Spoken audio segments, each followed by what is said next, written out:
Finally, after all these years and years of the repeated cycle, it's been broken.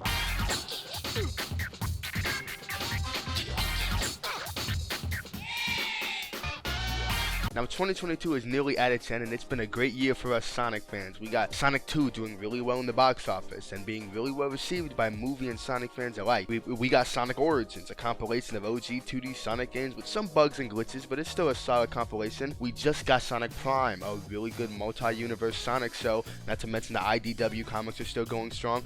But what I think is the most important is that we got a new 3D Sonic game that was well received and really well liked from us Sonic fans, myself included. Seeing this much positivity from Sonic Team and Sonic fans is something I've rarely seen before from both sides. Sonic is known for being a joke in the video game community, especially in the 2010s with games like Colors, Lost World, and especially Forces, being games that either don't take themselves seriously with their story or just simply don't have any passion with their development. Now with me being a Sonic fan and all, it sucked seeing this series go downhill during this time period. Sonic didn't have an identity during the 2010s. He was like a shell of his former self. Now I still played the games, of course. I enjoyed Colors, Lost World is just Lost weird, and Forces is my least favorite Sonic game of all time, so there's that. But now with what Sonic stuff we've received in 2022, it seems like the cycle has finally been broken and Sonic is finally back, as both the character with the way he's been written in Frontiers in the comics, but as a franchise, like with Frontiers for example. We haven't had a good 3D Sonic game since 2011 with Generations. It's been over a decade since a well-liked 3D Sonic game has dropped, and Frontiers changed that. We finally got something good. Seeing all the critics give this game a fair rating, IGN gave it a 7 out of 10,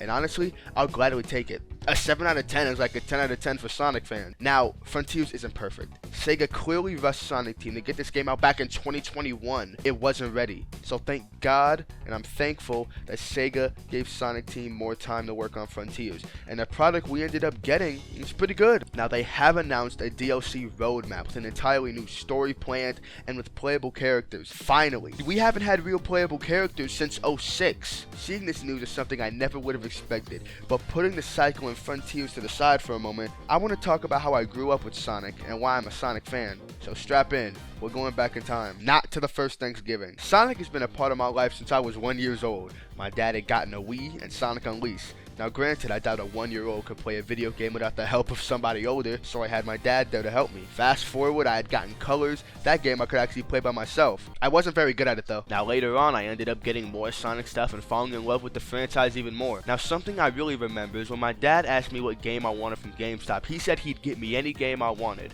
Now with me being an obsessed Sonic fanatic, I could have asked for Unleashed on Xbox, Generations, or even Wii games I didn't know before, like Black Knight or Secret Rings. Wanna know what I asked for? I walked up to my dad and I asked my dad for Sonic 06. Now before you click off the video and run away, please hear me out. I only asked for it because it was a Sonic game I had never played yet, and also because it was very infamous for being bad. But it's all good because I ended up enjoying 06 quite a bit. Sure, it was a bug and glitch infested mess and it was clearly rushed, but I still had a good time, especially playing co-op once again with my dad. From then up until now, I've still been a Sonic fanatic and I always will be. Sonic gave me stuff to play, read, watch, and just gave me overall enjoyment. Sonic gave me stuff to geek out about to my friends and family. Now granted, my family really never understood anything I was saying, but they knew Sonic was the only thing I would really talk passionately about. I've since then grown and geek about One Piece and Sonic. It's character development. Sonic as a character is something I really like about him as well. A hedgehog that can run at the speed of sound, just wanting to save his friends with a get it done right, get it done fast attitude, and with a snarky, cocky personality, it all mixed together to become my favorite fictional character of all time. Of course, next to my boy Monkey D. Luffy. But anyways, that's about me. Let's wrap this up, Chief. Sonic has been a diamond in the rough for me, both as a character and as a franchise, but seeing what Sega and Sonic Team have cooked up this year really gives me hope. Seeing the Sonic Team could bring Sonic back from basically the ground. I mean, Frontiers just recently sold 2.5 million copies. A Sonic game has not sold that much in years, let alone that quickly. I want this franchise to thrive again.